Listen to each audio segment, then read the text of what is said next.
The arena was electric, the atmosphere thick with anticipation, as the crowd roared like a thunderstorm crashing against the walls of the stadium. Tonight was no ordinary night. This wasn't about belts or rankings. This wasn't about who held the title of the greatest in history. This was about something far more primal, a clash of titans from two worlds that should never have met. On one side stood Conor, the fiery Irishman with a sharp tongue and fists that carved a legacy in the octagon. His name alone carried the weight of battles fought and won, his aura an unrelenting promise of chaos. On the other side, a name that sent waves of nostalgia through millions, a legend of a different kind. JohnCina, the larger-than-life icon whose motto of never give up wasn't just a catchphrase, but a creed etched into the minds of an entire generation. The question had echoed endlessly on forums, podcasts, and barroom debates. What would happen if these two juggernauts clashed? One was a master of precision strikes and psychological warfare, while the other had an indomitable spirit and brute strength that defied reason. It was the kind of fight that couldn't exist in reality, yet here we were, teetering on the edge of imagination, ready to step into a realm where anything was possible. The lines between sports and spectacle blurred as the stage was set for the ultimate showdown, one that would transcend expectations and redefine the concept of entertainment itself. The announcer's voice boomed through the stadium. "Ladies and gentlemen, the fight of the century is about to begin." The lights dimmed, and the audience collectively held its breath. This wasn't just a match, it was a story unfolding in real time, a battle not only of skill, but of philosophies, of what it meant to be a fighter.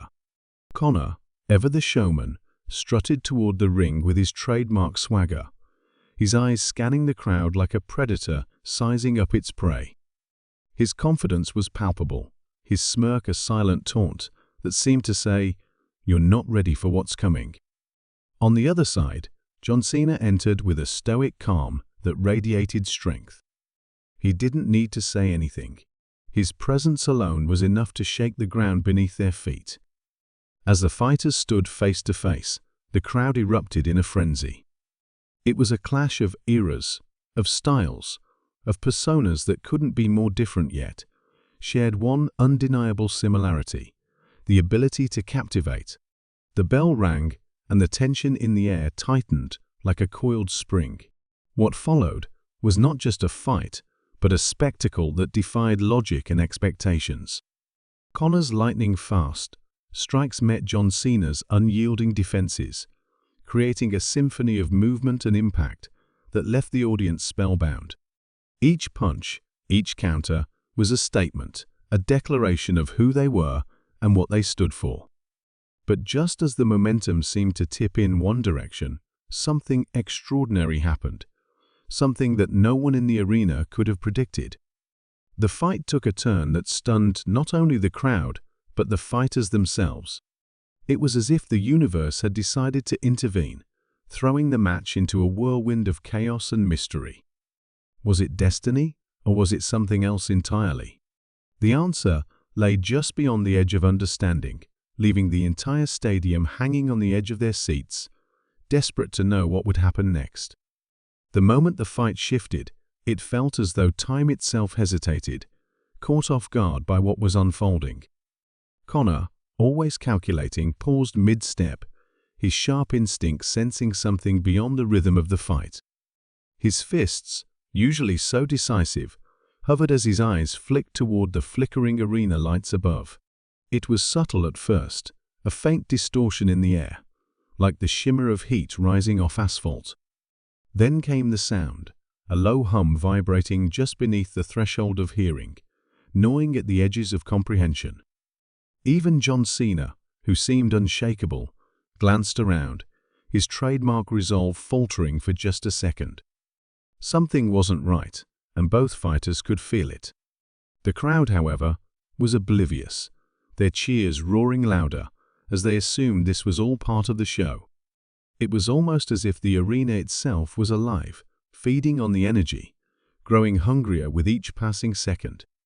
Conor broke the silence between the two, a smirk creeping across his face despite the unease in his gut. "What's the matter, big man? You seeing ghosts?" JohnCina didn't respond immediately. He simply squared his shoulders, his eyes narrowing as though he was trying to pierce through the veil of something unseen. "Maybe I am," he finally said, his voice steady but carrying a weight that hinted he wasn't joking. The fight resumed, but it was no longer about fists and footwork. There was an underlying current, a presence neither fighter could name, but both acknowledged in their own way. Conor's movements became sharper, more deliberate, as if he was fighting not just JohnCina, but whatever invisible force had invaded the arena.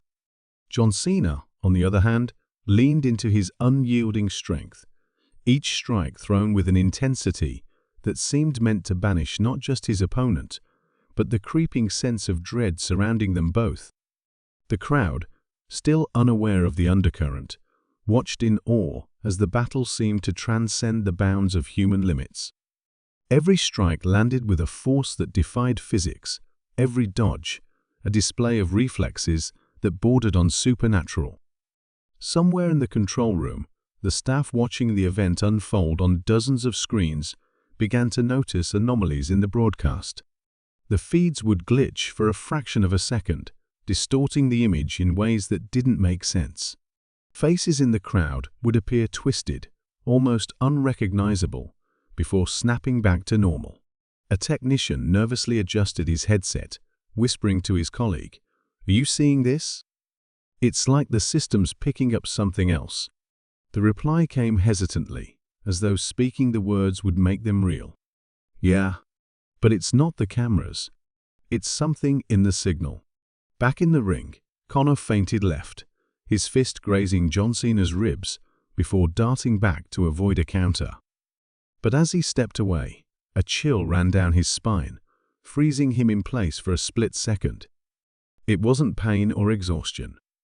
It was something deeper, something primal, a feeling he couldn't shake, as though they weren't alone. JohnCina noticed the hesitation and pressed forward, but even he wasn't immune to the creeping unease. His fists found their target, but his mind was elsewhere, caught in the growing sense that they were part of something far larger than the fight.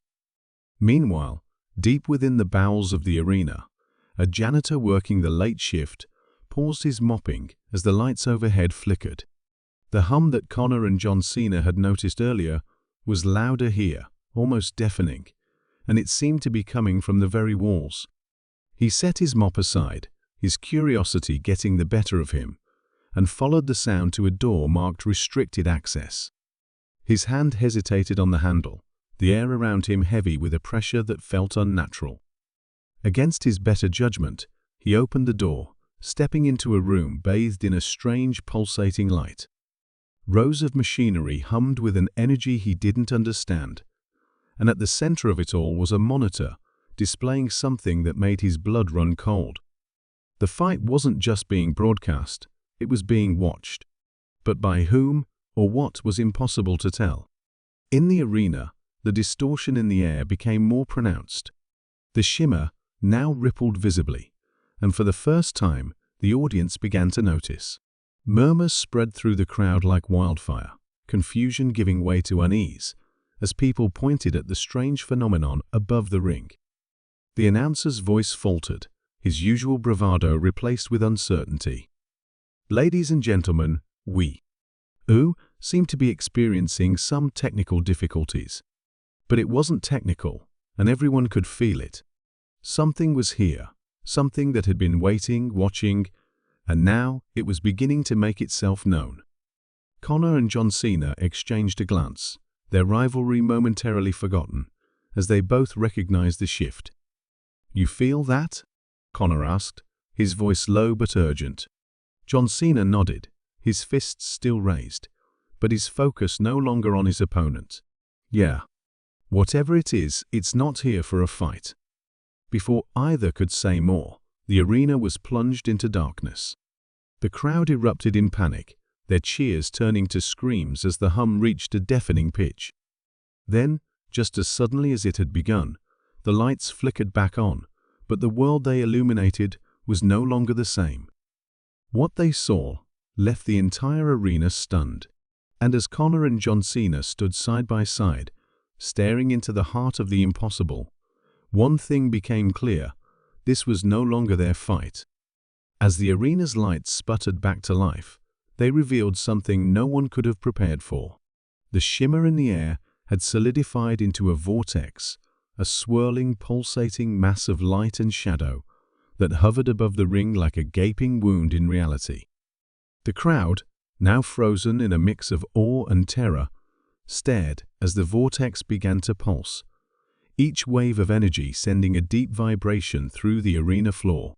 Conor and JohnCina, standing shoulder to shoulder, instinctively took a step back. This wasn't a spectacle, a glitch, or some elaborate twist for the audience. This was something else entirely, and it wasn't friendly. The vortex emitted a low guttural sound, almost like a growl, and from its depths, shapes began to emerge. At first, they were indistinct shadows that flickered like smoke caught in a beam of light.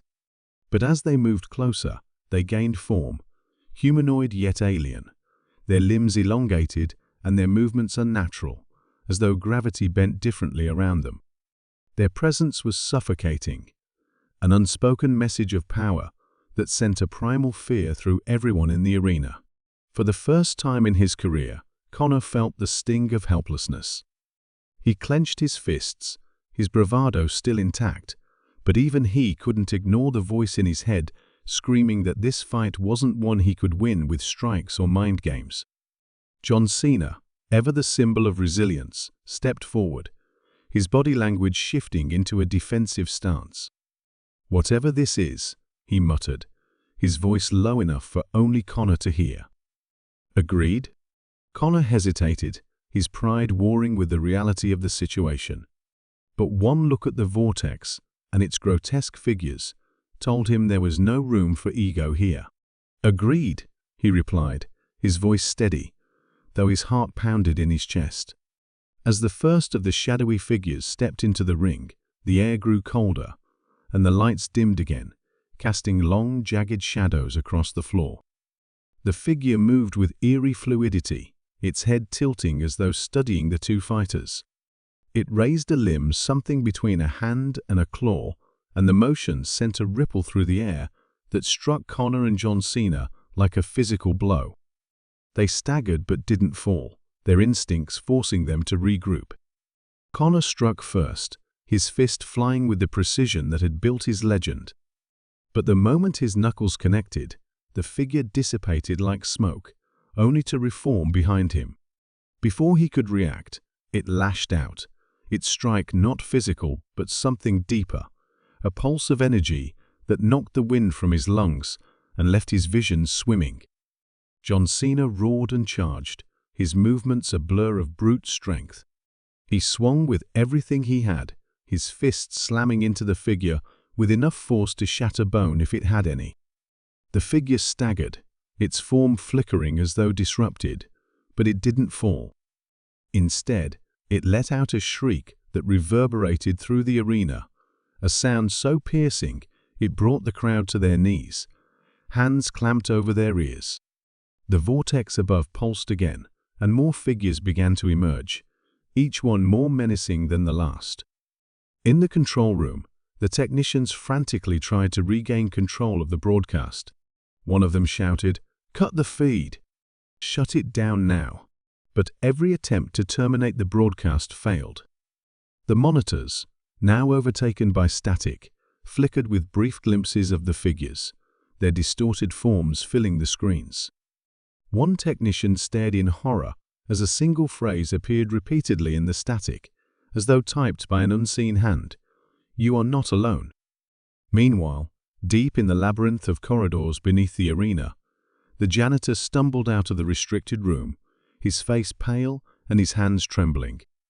Whatever he had seen on that monitor had shaken him to his core.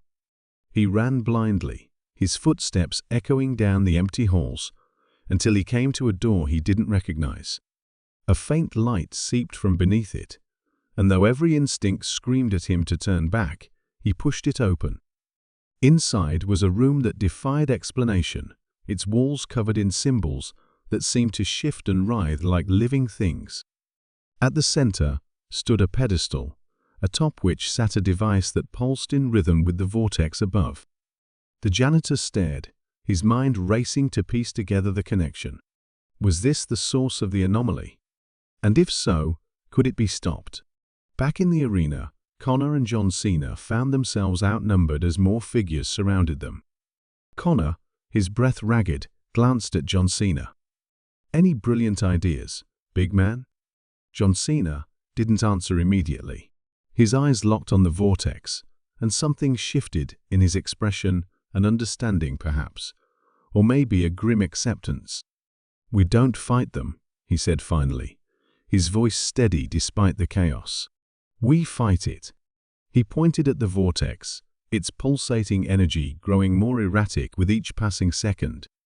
The crowd, now a sea of panicked faces, began to flee, though some remained rooted in place, too stunned to move. The announcer, his voice trembling, tried to regain control. "Please, everyone, remain calm." His words were cut short as the vortex emitted another pulse, this one so powerful it shattered the glass barriers around the ring and sent a shockwave rippling through the stands. Conor opened his mouth to argue, but found no words.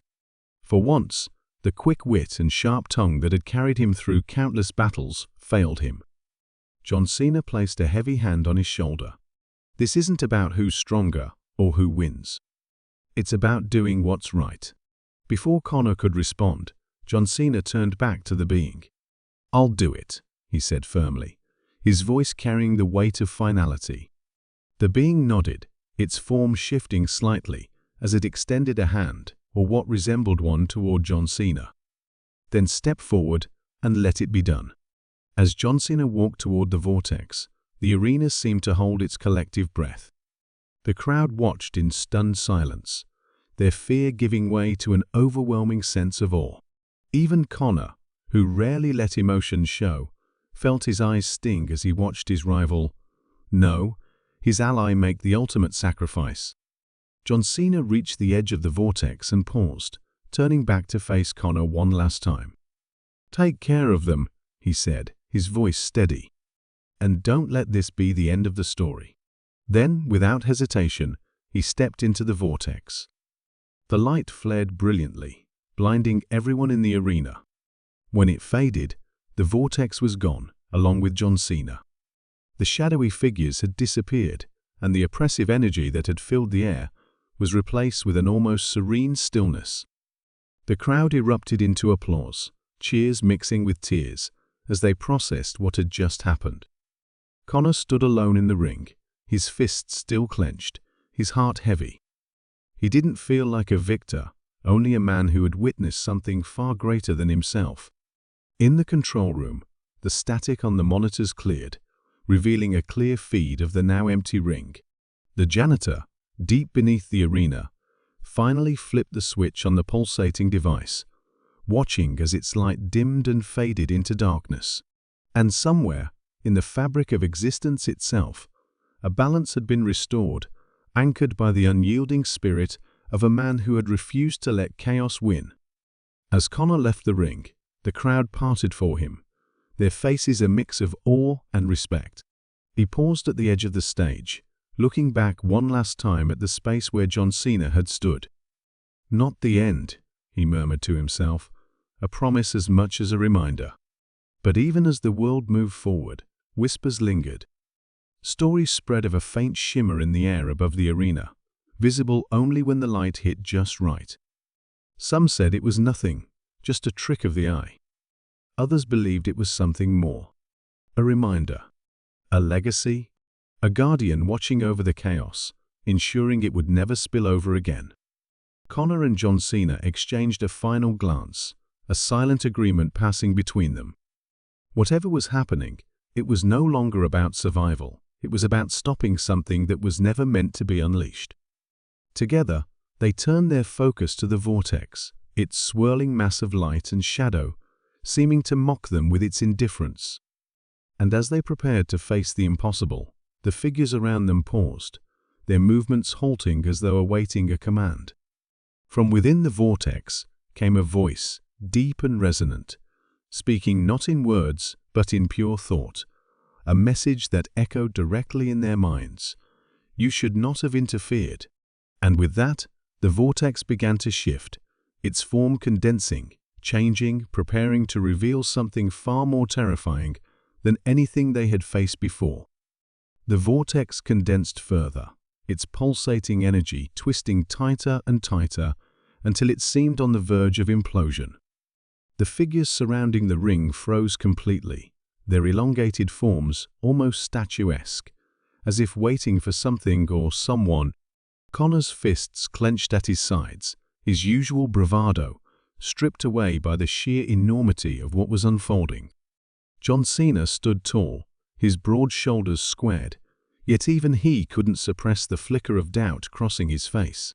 Whatever was about to emerge, they both knew it wasn't something they could simply punch into submission. The air grew denser, crackling with a static charge that prickled their skin and made breathing feel like inhaling through a straw. Then, with a deafening roar that seemed to reverberate through their very bones, the vortex expanded, spilling forth a figure unlike the shadowy wraiths that had preceded it. This being was different, solid, imposing and undeniably intelligent. Its form shimmered as though it existed on the edge of multiple realities at once. Eyes like molten metal locked onto Conor and JohnCina, and for a moment, the chaos of the arena faded into an eerie silence. "You have trespassed into realms you do not understand," the figure said, its voice a symphony of tones, each resonating at a frequency that seemed to bypass the ears and speak directly to the soul. "This contest of strength, this spectacle you call entertainment, it has drawn the gaze of forces far beyond your comprehension." Conor, still catching his breath, shot a glance at JohnCina. "What is it saying? That this is our fault?" He shook his head, anger bubbling up to cover his fear. "We didn't ask for any of this." The being tilted its head, as if amused by Conor's defiance. "You misunderstand. It is not your actions, but your energy, the raw, unfiltered chaos of human ambition and conflict. It tears through the fabric of existence, calling out to those who listen." JohnCina stepped forward, his voice steady and calm. "If we cause this, then tell us how to fix it. We're not about to let you destroy everything just because we threw a few punches." The being regarded him with something resembling curiosity, its shimmering form flickering slightly. "To repair the breach," it said, "one of you must become the anchor. A bridge must be forged to stabilize this rift, but it requires a sacrifice, a binding to the vortex itself. Once anchored, there is no return." The weight of the words settled heavily over them. Conor's mind raced, his instinct for self-preservation clashing with a growing sense of responsibility. He glanced at JohnCina, whose face remained unreadable, his eyes fixed on the being. "You're saying one of us has to stay here? Forever?" Conor asked, his voice quieter now. "Not stay," the being clarified. "Merge. You will cease to exist as you are, but your essence will stabilize the chaos. It is the only way." For a moment, neither of them spoke. The crowd, though still frightened, had begun to quiet, their eyes fixed on the scene in the ring. The technicians in the control room watched with bated breath, their earlier panic replaced by a grim fascination. The janitor, still in the strange room beneath the arena, stared at the pulsating device, his trembling hand hovering over what looked like a power switch. The weight of the moment seemed to span every corner of the arena, uniting everyone in the silent question, who would make the sacrifice? Conor broke the silence with a laugh, though it lacked his usual confidence. "Well, big guy, looks like this is your kind of thing. Heroic sacrifice, saving the world sounds like a JohnCina special." But JohnCina didn't laugh. Instead, he turned to Conor, his expression softer than he'd ever seen it. "You've got a family waiting for you back home, don't you?" People who'd never forgive me if I let you do this.